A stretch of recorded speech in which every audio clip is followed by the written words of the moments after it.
90 के दशक से पहले यूक्रेन सोवियत संघ यानी अब का रूस का हिस्सा हुआ करता था।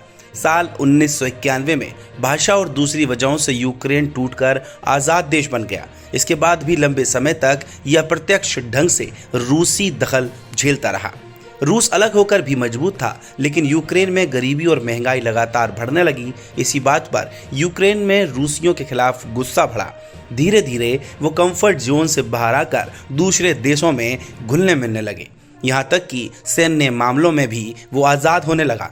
रूस इस बात पर परेशान तो हुआ, लेकिन दोनों देशों का तनाव खुलकर तब आया जब यूक्रेन ने खुद को नाटो में शामिल करने की अपील की।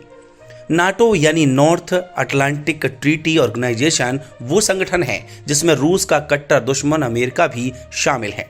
ये संगठन युद्ध जैसे हालातों में एक दूसरे की मदद करते हैं। ऐसे में यूक्रेन अगर नाटो से जुड़ जाए तो बड़े बड़े देश रूस के खिलाफ उसका साथ देंगे। इसी बात ने रूस की सरकार को गुस्सा दिला दिया। उसने साल 2021 के आखिर में ही यूक्रेन की सीमाओं पर सैनिक तैनात करने शुरू कर दिए और 24 फरवरी 2022 को यूक्रेन पर हमला ही कर दिया। तब से युद्ध आज भी चल रहा है। अलग अलग सोर्स के मुताबिक यूक्रेनियन सेना के अलावा अब तक 7,000 से ज्यादा आम नागरिक भी मारे जा चुके हैं। लगभग 7 मिलियन लोग अपना देश छोड़कर दूसरी जगहों पर पनाह लिए हुए हैं।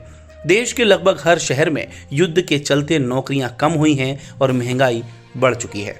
यहाँ तक कि भागे और डरे हुए नागरिक तरक्की का शिकार तक हो रहे हैं। रूस के बारे में खुलकर कोई जानकारी नहीं आ रही, लेकिन माना जा रहा है कि वहां भी हाल खास अच्छे नहीं होंगे।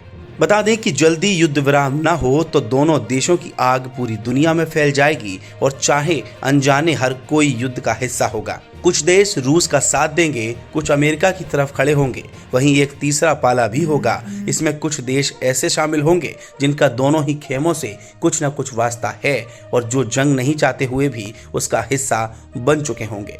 इसमें भारत भी हो सकता है। एक कंप्यूटर सिस्टम है जो भौगोलिक आधार पर अलग अलग तरह की जानकारियां जमा करता है।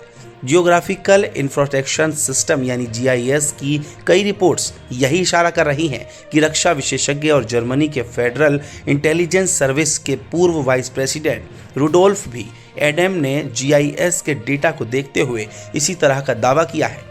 इसके मुताबिक 3 धड़े एक दूसरे को शक और चुनौती की नज़र से देखेंगे और यही बात आगे चलकर लड़ाई बनेगी। जो तीसरा हिस्सा होगा इसमें विकासशील देश होंगे। भारत इनका अगुवाई हो सकता है, जो कि विकसित देशों के लिए खतरा बनकर उभरा है। इसके साथ बाकी दक्षिण एशियाई देश होंगे। दक्षिण अमेरिका और अरब देश भी इस समूह में शामिल हो सकते हैं, जिनका आमतौर पर दोनों खेमों से पाला पड़ता है और जो युद्ध रोकना चाहते हैं।